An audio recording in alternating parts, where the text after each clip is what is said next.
Arestado ng PNP Highway Patrol Group ang isang babae sa General Santos City dahil sa kaso nitong karnaping.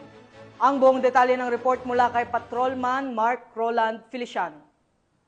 Hindi na nga nakapalagpa ng arestuin ng Sarangani Provincial Highway Patrol Team ang isang babae na sangkot sa karnaping sa kahabaan ng National Land Settlement Administration Road sa Barangay Lagao, General Santos City nang magsagawa ang HPG ng isang manhunt Charlie operation na nagresulta sa pagkakadakip sa suspect. Kinilala ang suspect na si alias Farina, 30 taong gulang na nakatira kung saan ito nahuli. Naaresto ang isang babae na may warrant of arrest para sa kasong paglabag sa Batas Republika bilang 1083 o New Anti-Kidnapping Law.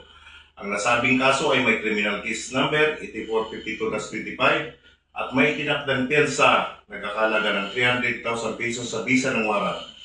Inikayat ang mga publiko na maging mapagmatyag at magulat agad sa pinakamalapit na impida ng pulisya sakaling makakita o ng kainahinaan ng aktibidad o makaranas ng krimen na may kinalaman sa sasakyan. Ang Highway Patrol Group ay patuloy na nagpapatubad ng mas pinaigting na operasyon upang masiguro ang mga lumalabag sa batas ay mapanagot at maiakid sa hustisya.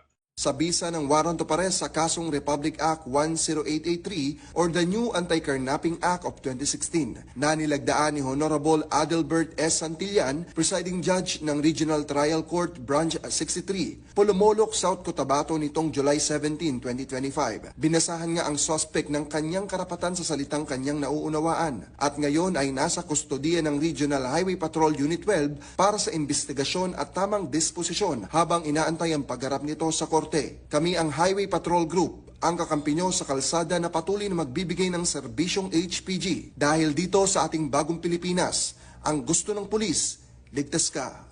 At sa iba pang balitang serbisyong HPG, tumutok lamang sa aming YouTube channel at Facebook page na Police News Network.